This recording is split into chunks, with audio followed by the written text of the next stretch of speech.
საერთაშორისო ინტელექტუალურ და კულტურულ ფორუმზე ვსაუბრობთ. დღეს ეს არის დებატები ევროპაზე, თბილისი 2026, რომელიც 12-13 ივნისს საქართველოს დედაქალაქში გაიმართება.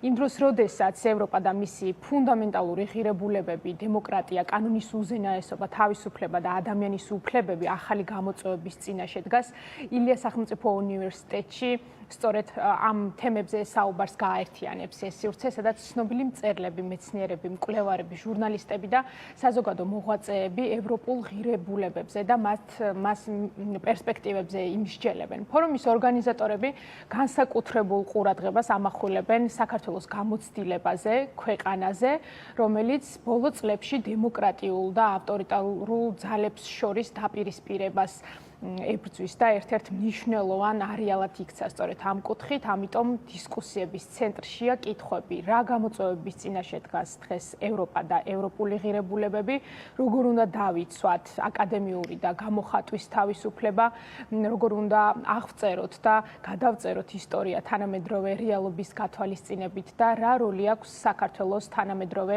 ევროპულ რუკაზე. დღეს თემაზე საუბარს ჩვენ სტუმრებთან ერთად გავაგრძელებთ. ზაალ ანდრონიკაშვილი, ლაიფციგის ლიტერატურისა და კულტურის კვლევების ცენტრის მკვლევარი, ილიას სახელმწიფო უნივერსიტეტის პროფესორია ჩვენთან ერთად, ასევე მიხალ ჰორეცკი, რომელიც არის მთარგმნელი, არაერთი პუბლიკაციების ავტორი, მკვლევარი და დებატები ევროპაზე ერთ-ერთი მომხსენებელი იქნება. სწორედ ის ასევე წარმოადგენს საქართველოში ევროკავშირის დელეგაციას და ყოველთვის გვიხარია, რომ თქვენ მას პინძლობთ. სანამ საერთაშორისო კიდევ ერთხელ ალბათ პულად მოაზროვნე ადამიანის გადმოსახედიდან დავინახავთ იმ მოცემულობას, რაც დღეს საქართველოშია. მანამდე საინტერესო ბატონო ზაალ დავიწყოთ თქვენთან ღონისძიება, რომელსაც დღეს ვაანონსებთ, საქართველოში პირველად ტარდება. მიუხედავად იმისა, რომ მას უკვე დიდი ისტორია აქვს სხვა ქვეყნებში, რამდენად მნიშვნელოვანი იქნება ამ ღონისძიების ჩატარება დღეს იმ მოცემულობაში, რომელშიც საქართველო. ძალიან დიდი მადლობა პირველ რიგში, დიდი მადლობა გადაცემაში მოწვევისთვის და დიდი მადლობა რომ აშუქებთ დებატებს ევროპის შესახებ. ეს არის ინტელექტუალური ფესტივალი ან ინტელექტუალური და კულტურული ფორუმი, როგორც თქვენ ბრძანეთ, რომელიც არსებობს 2012 წლიდან.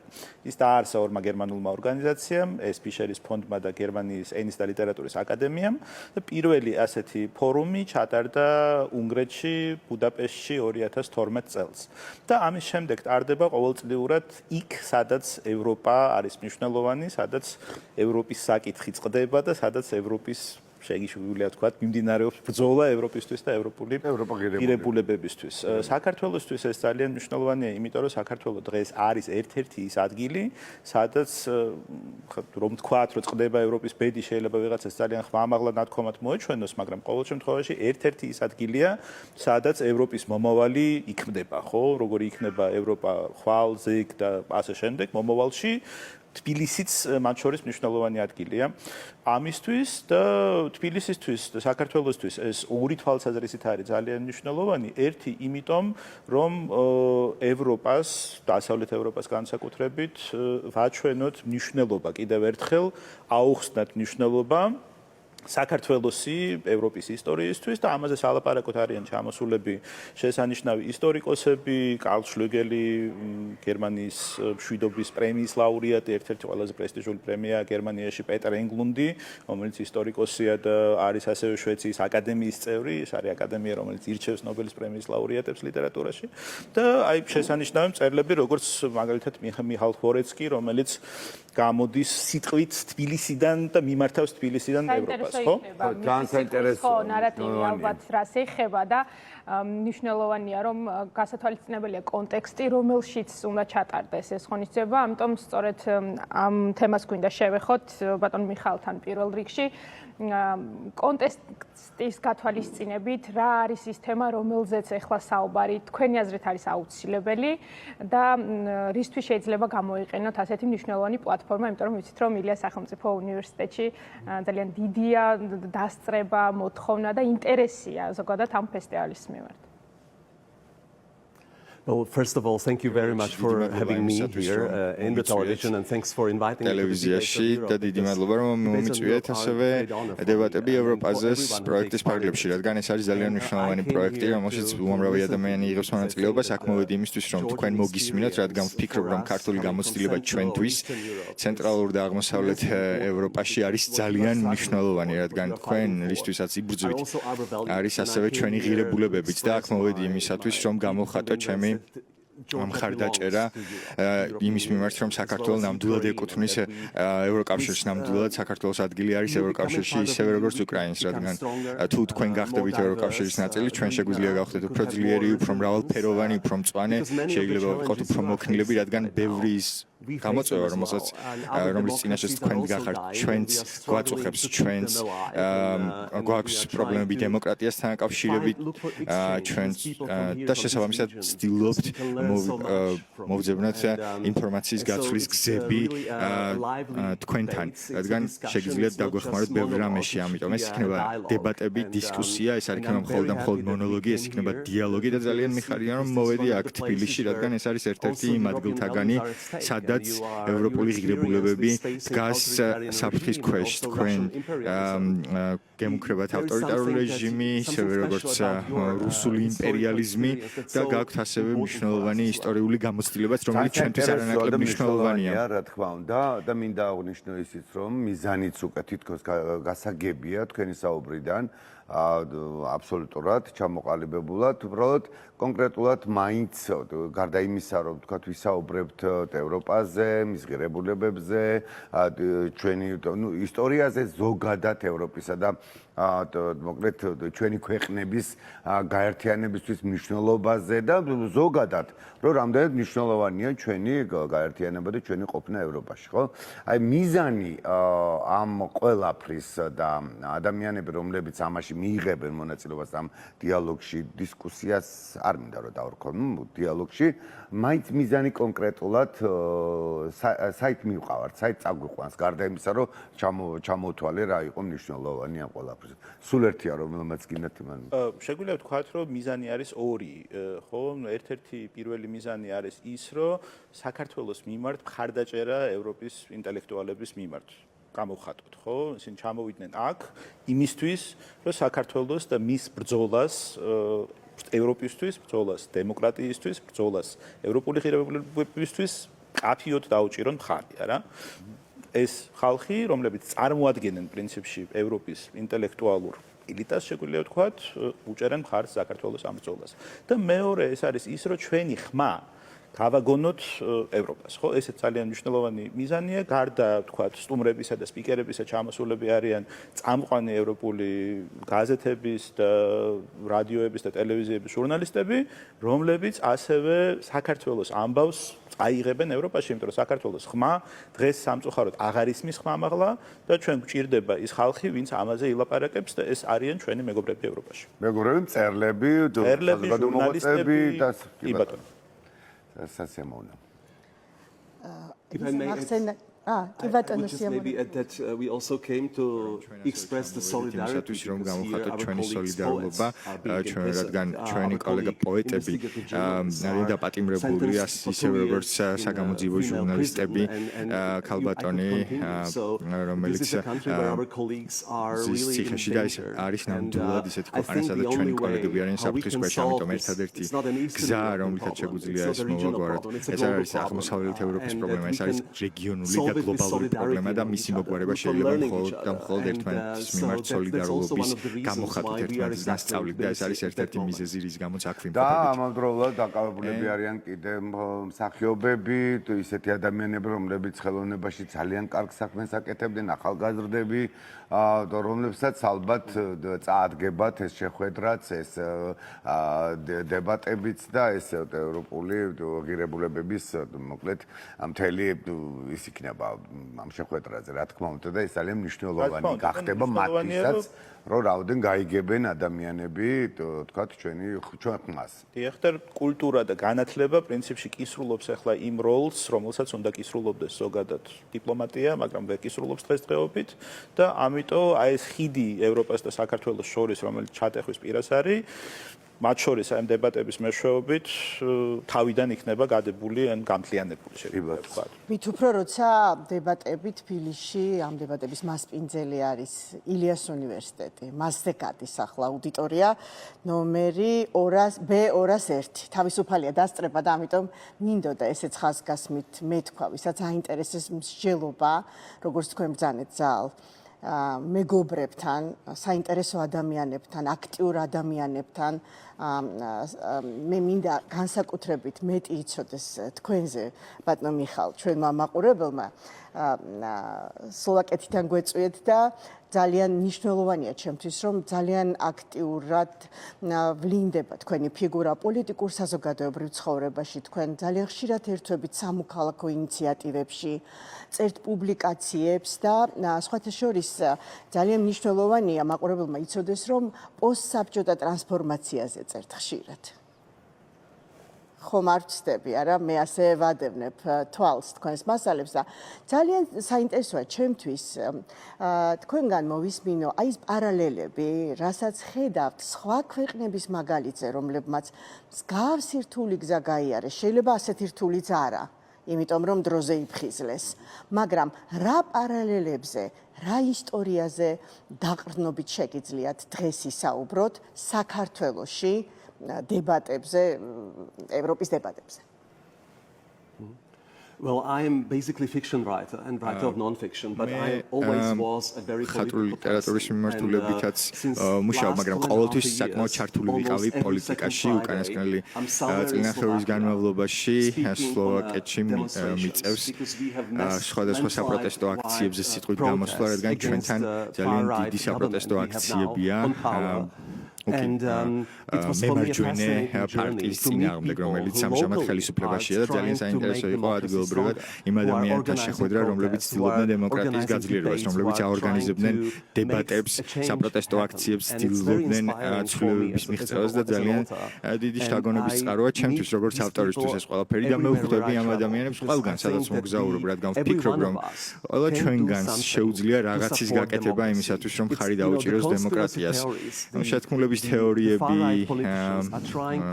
მემარჯვენე პოლიტიკოსების გან, რომელიც მოდის, რომლებიც გვარწმუნებენ იმაში, რომ ჩვენ არ გვაქვს არანაირი ძალა, ჩვენ არ გვაქვს არანაირი ცვლილების მიღწევის საშუალება, არის ტყუილი. ყველა ჩვენგან შეუძლია ამ ყველაფერში წვირის შეტანა. და სწორედ ამიტომ ვაკეთებ ამას.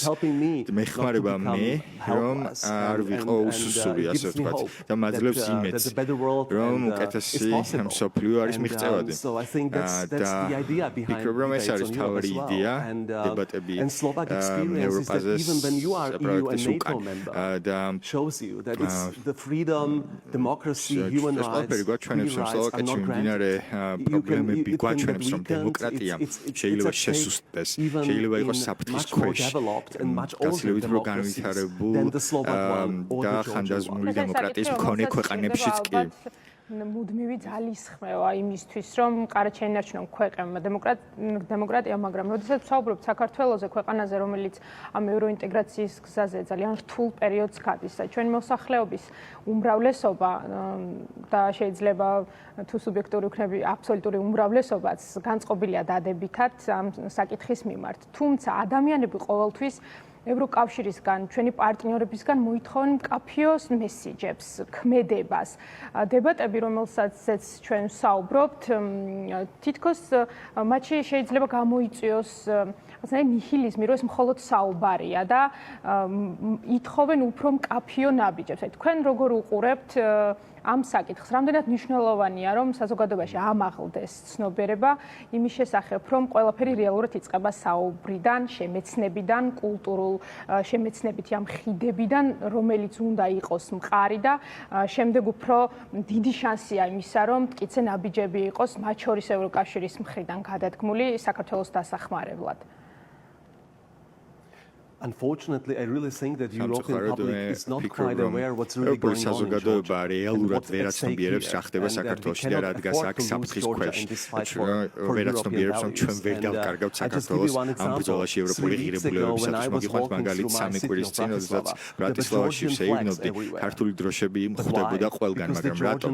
იმიტომ რომ საქართველოს პრეზიდენტი we know how he got elected. ვიცით როგორც He იქნა was ის არჩეული. on the very first official visit to a European Union country, პირველ and that was ოფიციალურ Slovakia. As Our president, who was also elected thanks to the Russian support and intervention in our free elections. გზით და საშუალებით ამორ ადამიანს ძალიან ბევრი საერთო აქვს და სლოვაკეთის მოსახლეობას არ ისმოდა რეალურად მნიშვნელობა ამ მოვლენის.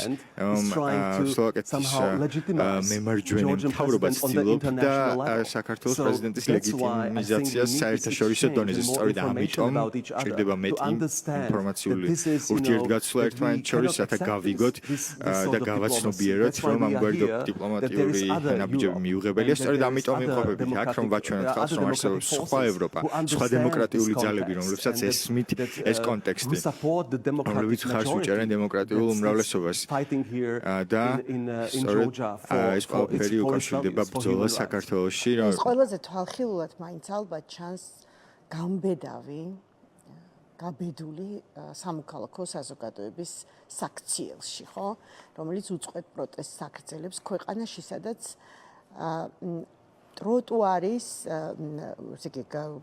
ტროტუარზე დგომის გამოც კი გიჭერენ, გაჯარიმებენ. და ასე ცდილობენ დაახშონ თავისუფალი აზრი და ზოგადად თავისუფლება, ხო? თუ აღდგა თარგმნის ხმა უკვე გესმით თარჯიმნის ხმა ძალიან კარგი, მაშინ თქვენთან მექნება ასეთი კითხვა. თქვენ როგორც სამოქალაქო ინიციატივებში აქტიურად ჩართული ადამიანი, როგორ აფასებთ საქართველოში ამ პირობებში, რომ ტროტუარზე დგომაც კი პროტესტის ნიშნად ან შენი აზრის გამოსახატად, ხო? იკრძალება, ისჯება. როგორ შეიძლება რას ეტყოდით ახლა ამ სამოქალაქო საზოგადოებას, რომელიც უწყვეტ პროტესტს აგრძელებს თბილისში? Just don't give up, you know. არ დანებდეთ. Have your voice heard and და შეეცადეთ გააჟღეროთ თქვენი ხმა, არასოდეს დანებდეთ. მე ვიცი, ეს ყველაფერი არის მიუღებელი და საშინელებაა, რომ ადამიანებს აპატიმრებენ, მხოლოდ და მხოლოდ იმიტომ, რომ ისინი თავიანთ სათქმელს გამოთქვამენ, თავიანთ მოსაზრებებს აჟღერებენ. მე მაგალითად სლოვაკეთის კულტურის სამინისტრომ მიჩივლა მხოლოდ და მხოლოდ იმიტომ, რომ გამოვაქვეყნე ჩემი სტატია გაზეთში მათი ნეოფაშისტური იდეოლოგიის გამო. საბედნიეროდ მოვიგეს დავა, მაგრამ ამ სამინისტროს წარმომადგენელს სურდა ჩემი ციხეში ჩასვლა 5 წლით. არ ვხუმრობ. ეს არის რეალობა სლოვაკეთშიც და ჩვენ ევროკავშირის წევრი სახელმწიფო ვართ, შეგახსენებთ. ამიტომ თქვენ დიახ, ნამდვილად ხართ უფრო რთულ სიტუაციაში, რადგან პოეტები, ინტელექტუალები, ჟურნალისტები არიან ციხეში 2 წლით. მაგრამ ჩვენ უნდა აღვუდგეთ ამ ყველაფერს წინ, უნდა ვისაუბროთ ამ ყველაფერზე და ერთადერთი გზა ამისათვის არის ის, რომ გავაგრძელოთ პროტესტი. ყველაფრის მიღწევა ქუჩიდან საპროტესტო აქციებით შეუძლებელია. საპარლამენტო დემოკრატიებში ყოველთვის უნდა ჩატარდეს ეს ყველაფერი, ყოველთვის უნდა გარდაისახოს ეს ყველაფერი არჩევნებში და მე იმედი მაქვს, რომ არჩევნები იქნება გამჭვირვალე და სამართლიანი და არა კორუმპირებული. ეს პრობლემას წარმოადგენს სლოვაკეთშიც, მაგრამ ნამდვილად ვინ არჩევნება ამ იმედს საქართველოს კონტექსტში. სწორედ ამიტომ ვარ აქ ამჟამად, სწორედ ამიტომ წერ ამ ყველაფერზე. მაგრამ თქვენ მოიგეთ ეს ასამბლეა. Yes, but you Yes, but three of us in Slovakia were sued by the Ministry of Culture. სამი ადამიანის წინააღმდეგ იქნა შეტანილი საჩივარი, მე ასევე ილონ ანემედი არტისტი და ეროვნული თეატრის დირექტორი. ორმა ჩვენგანმა გაიმარჯვა ამ დავაში, მაგრამ გენერალურ დირექტორს აღარ შეუძლია კულტურის სამინისტროს ხმამაღლა თქმა საჯარო მოვლენებზე. ჰარი პოტერის რომანს გავს. სხვა შემთხვევაში ის დაიჯება თუ კი ხმამაღლა იტყვის კულტურის სამინისტროს სახელწოდებას. ეს არის 21 საუკუნის რეალობა ევროპაში. რა მოხდებოდა საქართველოში კულტურის სამინისტროს რო ეჩივლა? კი, მაგრამ როგორც ხედავთ, ეს პარალელები არის და ძალიან მნიშვნელოვანია. კიდევ მინდა ხაზი გაუსვა იმას, რომ მიხალს აქვს დაწერილი წიგნი, რომელსაც ქვია დისიდენტი. და ეს წიგნიც პრინციპში ისევე როგორც რასაც ის ყვებოდა, ეხლა ძალიან დიდ პარალელებს ავლებს საქართველოსთან, იწყება 80-იან წლების ბოლოდან, მაშინ როდესაც ჩვენ ჩავისუნთქეთ პირველად ეს თავისუფლების ჰაერი არა და როგორ მივედით მერე აღმოსავლეთ ევროპის სხვა ქვეყნებშიც და სლოვაკეთში კონკრეტულად და საქართველოშიც ისევ რაღაცა ავტორიტარიზმამდე. აი ამ რაღაცა დიდი თავისუფლების იმპულსის შემდეგ და როგორ გავდივართ პრაქტიკულად ამ ერთ გზას და ერთ ტრაექტორიას კულტურის სამინისტროების პარალელით ძალიან მეტყველი და ცოცხალია, იმიტომ რომ კულტურის მინისტრმა წინამ წულუკიანმა ფაქტობრივად გაანადგურა საქართველოში კულტურის სფერო და თავისუფალი კულტურის ადგილი აღარ დარჩა. დაჭერილები არიან თეატრის მსახიობები, მოხსნილები არიან თეატრის დირექტორები, მუზეუმის დირექტორები, ჩანაცვლებულები არიან სრულიად შემთხვევით მოყვანილი ხალხით, ზოგი სადღაც მუზეუმის დირექტორებად დაინიშნენ სასჯელ აღსრულებით დაწესებულებების თანამშრომლები და ასე შემდეგ, ხო? ან კულტურას ებრძვის რეჟიმი იქაც, აქაც, ოღონდ, რახან ევროკავშირია, მაინც გარკვეული რადგან ბოდიშ დაასრულეთ, რადგან ევროკავშირია. რადგან ევროკავშირია, მაინც რაღაცა სასამართლო ოდნავ მაინც თავისუფალია რა. მაგრამ მიუხედავად ამისა, მაინც ხედავთ ჩვენ იმის გამოცდილებას, ვახსენე რომ პირველი დებატები უნგრეთში იყო, რომ შესაძლებელია ეს ცვლილება, შესაძლებელია დემოკრატიული ცვლილება. დავიხსენო ლანა ღოღობერიძის ბოლო ფილმი ღამე ყოველთვის არ არის ბოლომდე ბნელი და ამიტომაც არის ძალიან მნიშვნელოვანი ის, რასაც აკეთებენ პროტესტის ხარდამჭერები რუსთაველის პროსპექტზე, რისთვისაც წავიდნენ ციხეში ზვიად რატიანი და მზია ამაღლობელი, ბრძოლა თავისუფლებისთვის, რომელსაც ყოველთვის მოაქვს შედეგი და ცვლილება.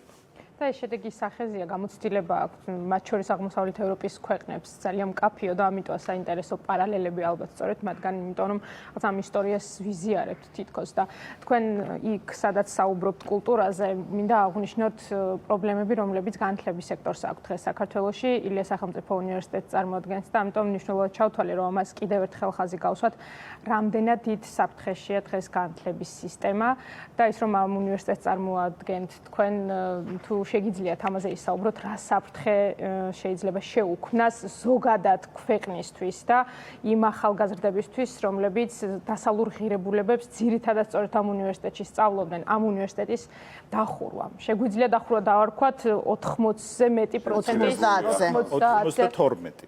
ხო, პრაქტიკულად ეს კანონი ავუხსნათ 92%-ით შეგინცირდებათ სტუდენტები ახალი ნაკადიდან, ხო? არა, 92% სპეციალობების ვეღარ აიყვან სტუდენტებს ვეღარ ავიყვანთ 92%. პრაქტიკულად ხდება უნივერსიტეტის, ასე ვთქვათ, ჩამოლაბორანტება პედაგოგიურ უმაღლეს სასწავლებლად, არა?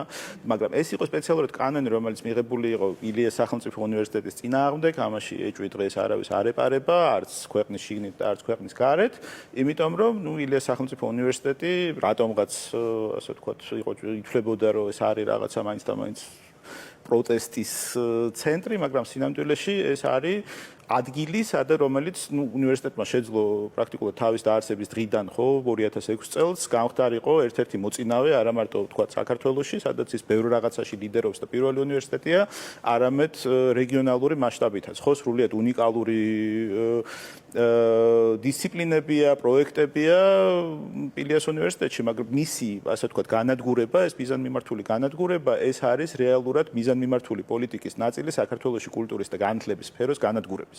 და ეს არის, ანუ იქ სადაც არ არის კულტურა და განათლება, იქ ძალიან ადვილია ნებისმიერი ავტორიტარული რეჟიმისთვის დამონება და ხალხის მართვა ჩვეულებრივად, ხო? მაგრამ ყოველი ჩვეულებრივი ქართველი ადამიანისთვის ამას აქვს ძალიან პრაქტიკული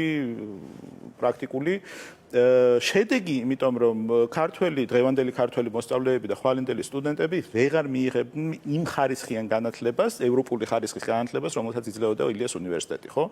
ისინი სწავლენ სამუშაოდ, ან იძულებულები გახდებიან რაღაცა გავიდნენ შრომის ბაზარზე მოუმზადებლად და იმუშაონ იაფ მუშახელად, ხო? რეალურად ეს არის ორი რამით კატასტროფული.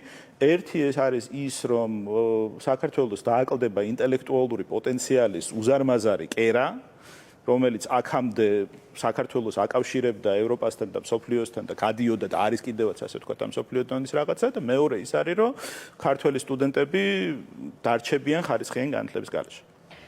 ხო, და ალბათ ყველაზე დიდ საფრთხეს სწორედ ეს წარმოადგენს კულტურა და შემეცნება, რომელიც აღარ იქნება ხელმისაწვდომი ყველასთვის ქვეყანაში და ამას მოყვება გაზრდილი იმიგრაციის რაოდენობა, ამაზე საუბარიც გვინდოდა, ამიტომ რომ ვიცით, რომ ეს ერთ-ერთი უმნიშვნელოვანი პრობლემა და არა მარტო საქართველოში, პოსტსაბჭოთა ქვეყნებში ყველაზე მეტად მძლავრობს ალბათ ამ პერიოდში. თუმცა დარწმუნებული ვარ, რომ უფრო მეც უკვე აუდიტორია დებატებზე მოისმენს, რომელიც 12 და 13 ივნისს ხვალ და დღეს გაიმართება ილიას სახელმწიფო უნივერსიტეტში დასწრება თავისუფალია და მათთვისაც აინტერესებს უფრო მეტი გაიგოს ევროინტეგრაციის პროცესზე, საქართველოს როლზე ამ პროცესში. დარწმუნებულია, რომ ძალიან დიდ სიამოვნებას მიიღებს. დღეს უნდა დაგემშვიდობოთ ამით და ხო, მაყურებელს შეგვიძლია ნახევარი წუთი გვაქვს და თუ გაქვთ რამე სათქმელი, მიმართოთ. Well, please join us. Come to talk with us, come to discuss. დაისწრეთ ჩვენს დისკუსიებს, დებატებს. გაგვიზიარეთ თქვენი მოსაზრებები, ძალიან დიდი პატივი იქნება ჩვენთვის. ეს არის გახსნილი ღონისძიება და ძალიან ხშირადაც არ ვიმყოფებით საქართველოში, ამიტომ გვინდა რომ გამოვიყენოთ ეს შესაძლებლობა და ნამდვილად სასიამოვნო იქნება თქვენთან შეხვედრა. დიდი მადლობა ზან ანდრონიკაშვილი, ლაიფციგის ლიტერატურისა და კულტურის კვლევების ცენტრის მკვლევარი, ილიას სახელმწიფო უნივერსიტეტის პროფესორი გსტუმრობდა მიხალ ჰოვრეცკისთან ერთად, რომელიც არის მკვლევარი, მთარგმნელი და დებატები ევროპაზე ერთ-ერთი მომხსენებელი იქნება სწორედ ის.